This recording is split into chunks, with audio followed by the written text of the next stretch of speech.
Okay, thank you, Aaron. And if you want to, I'm going to be showing some slides that have a little science stuff on it. So if you want to move over to this side, it might be better to see the slides if you want. All right. So this is going to be on refined grains and how they impact our health. So before we start, I'd like to show at least what scientists refer to as refined grains. Donuts are on the list, but in addition to that, we have a lot of grain foods that would be classified as staple grains. So we have breads and pastas, we have cereals, rice, but in addition to that, we've got some not so staple foods, pancakes, biscuits, waffles, cake, muffins or sweet rolls, and cookies. All of these fall into the category of refined grains, and it's going to be important to acknowledge this. I'm going to get back to this later to show how science has kind of corrupted our knowledge of what we think about as refined grains. So, I have a quote on here. It says, "To improve dietary quality, the U.S. population should replace most refined grains with whole grains." Now, where did this come from? You know, don't you, Jane? It comes from the Dietary Guidelines Advisory Committee, which in 2015 provided this bit of information to our government to decide upon how to issue guidelines with regard to the consumption of refined grains. So, why did they come up with that statement? How could they conclude that? Well, they looked at the scientific evidence. And I'm going to focus on just two chronic diseases this morning. I only have about 20-25 minutes, so we have to make this a little bit constricted. Type 2 diabetes and cardiovascular disease. Very prevalent diseases, by the way, in our country. So, what is the real evidence, all right? Where did they get the evidence that indicated that refined grains are unhealthy? Well, I'm going to show you today, in the next few minutes, a tale of two sources. First source, the Dietary Guidelines Advisory Committee in 2015 used research that was based upon dietary patterns. What do we mean by a dietary pattern? It's food groups that are frequently consumed by individuals that range from red meat, processed meat, high-fat dairy products, French fries, sugar-sweetened foods and beverages, and refined grains. These foods that are on this screen, the Dietary Guidelines Advisory Committee referred to as a Western dietary pattern, the kind that we consume here in the United States. And if you look at these items on the list, you can nod your head, yes, a lot of Americans consume a lot of these foods. You can find some of these foods, the sugar-sweetened foods and some refined grains, here at this conference. The question I would have is, if someone eats a meal that has some red or processed meat, some high-fat dairy, maybe some cheese or whole milk or something like that, some French fries, some sugar-sweetened foods, and refined grains, and they develop diabetes, how do you know it's the refined grains and not one of the other foods on this list? There are other sources of evidence. One of those sources of evidence is obtained by asking the question. This is what I did about a year ago. I asked this question. What about the research studies that don't look at dietary patterns? They look at individuals who consume foods, but they analyze them by the type of food. So, for example, what about refined grains alone? So, for example, forget about this Western dietary pattern. I want to know if I eat any refined grain food product, I want to know if that's going to lead to an increased risk of disease. All right? So the study that Aaron had referred to was this review article that I had published just last May in the Advances in Nutrition, one of the leading journals of the American Society of Nutrition. So, I asked the question, where is the evidence that refined grains are associated with, for example, diabetes risk. All right, so I had to go through the literature. Thanks to the internet, you can find these studies very quickly. You just go onto Google Scholar, PubMed, Web of Science, you put in keywords like refined grains, type 2 diabetes, and so forth. You come up with hundreds and hundreds of articles. Well, I didn't want to know what any one specific article said.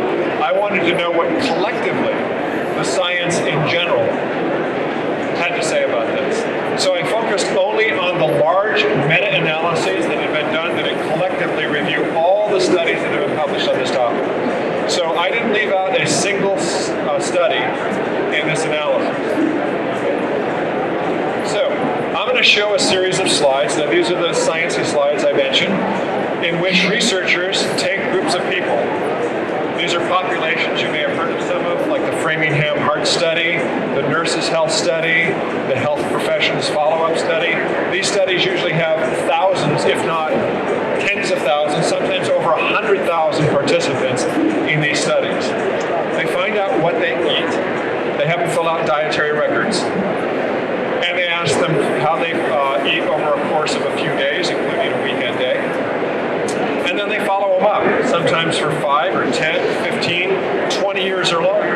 The Framingham Heart Study has been going on since 1948, longer than most of us have been alive, all right?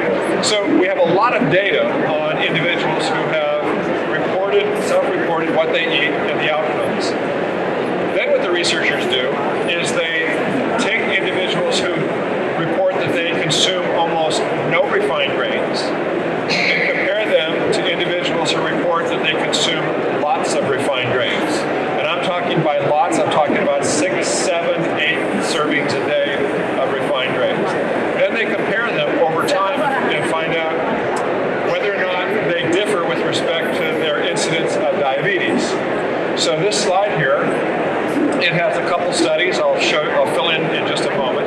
These were published in 2013 and 2017. On the vertical axis, you'll see what is referred to as the relative risk. This is the relative risk of developing diabetes during the period of follow-up that might last 5 or 10, 20 years. If refined grain consumption is bad, when you compare the highest versus lowest intakes, you would expect to see a much higher risk of diabetes in the groups that consume the most refined grains. So what did they find? In the 2 studies that were published, they found absolutely no difference. Those that consumed the most refined grains had no higher risk of diabetes than those that shunned the refined grains. The little vertical bars for each box refer to what science calls the 95% confidence intervals. If you did this study 100 times, 95 times out of 100, it would produce a similar type of result. All right? What about cardiovascular disease risk? Heart disease risk? I did the same thing. All right? Found 5 different meta-analyses that looked at this. And in these studies, they're typically talking about 5 or 10 or 20 different studies that were included in the meta-analyses.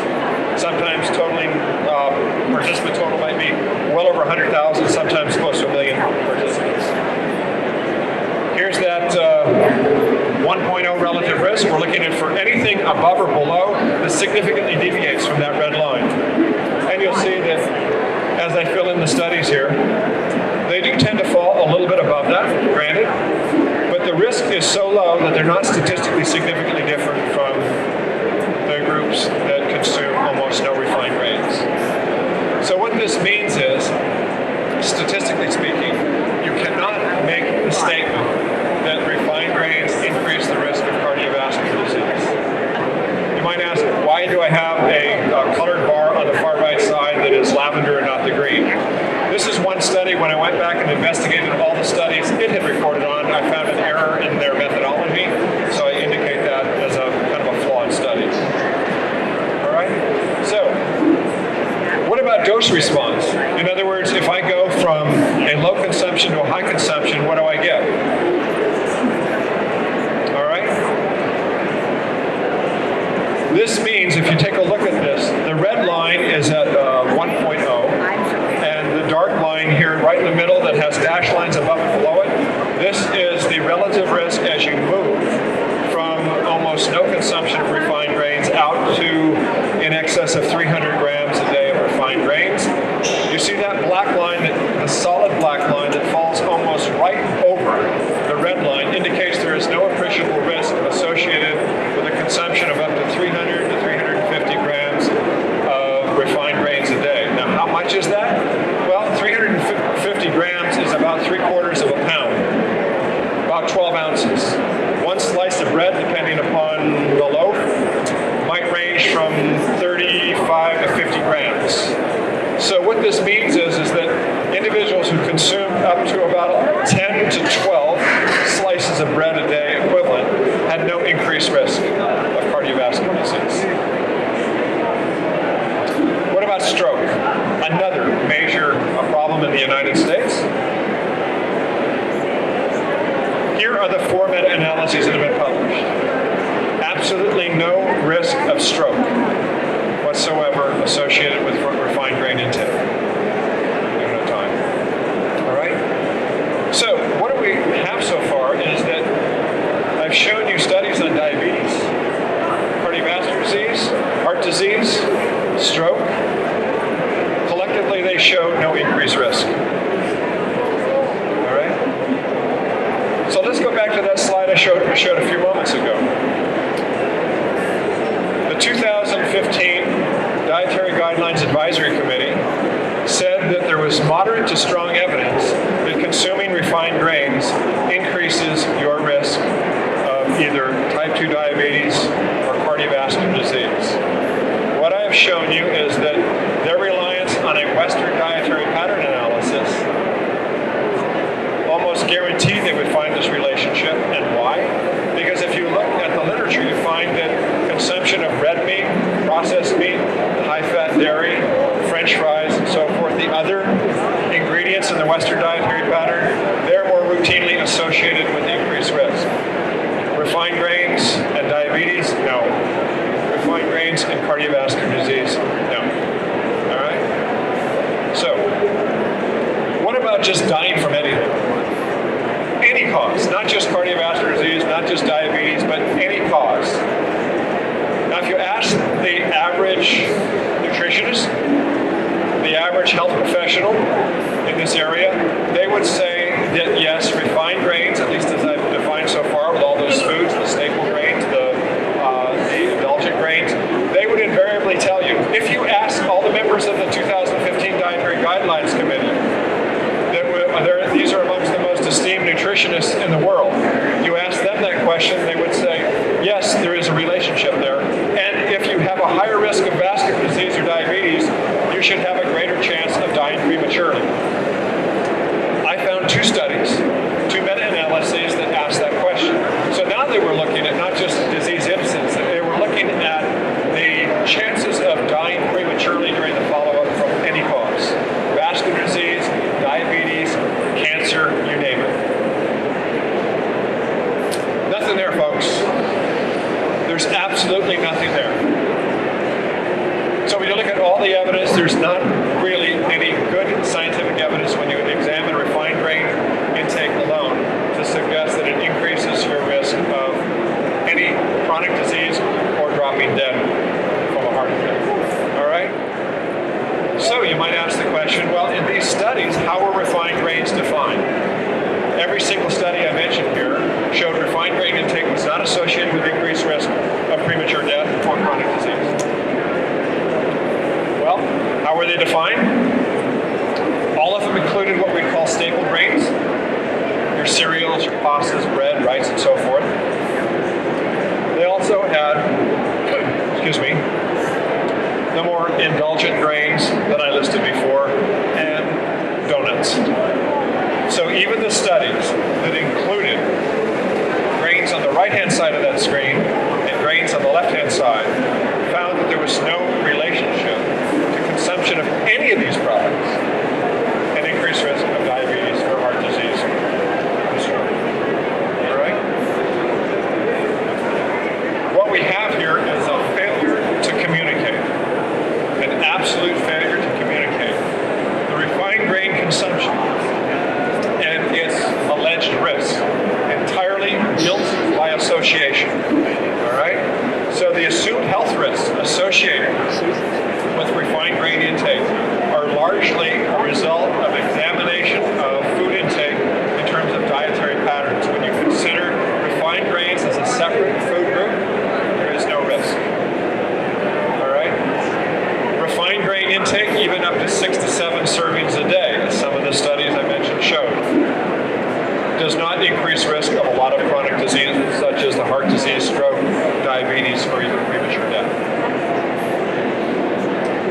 also want to point out that even though I referred extensively in this little presentation here to refined grains as such, virtually all the refined grains that we consume in America are enriched and fortified. These frequently contain a lot of what are referred to as shortfall nutrients.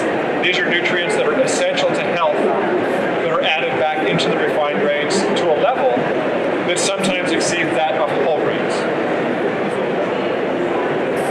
All right. So I would like to point out that it might be important for us, before you rush off to the donut stand and get your donut thinking you've got a clean bill of health, I would like you to consider looking at refined grains in two distinct categories.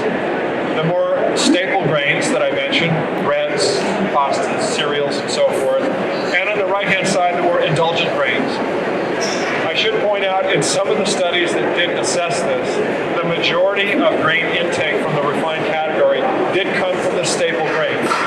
It's almost impossible to find populations that live on donuts alone, all right?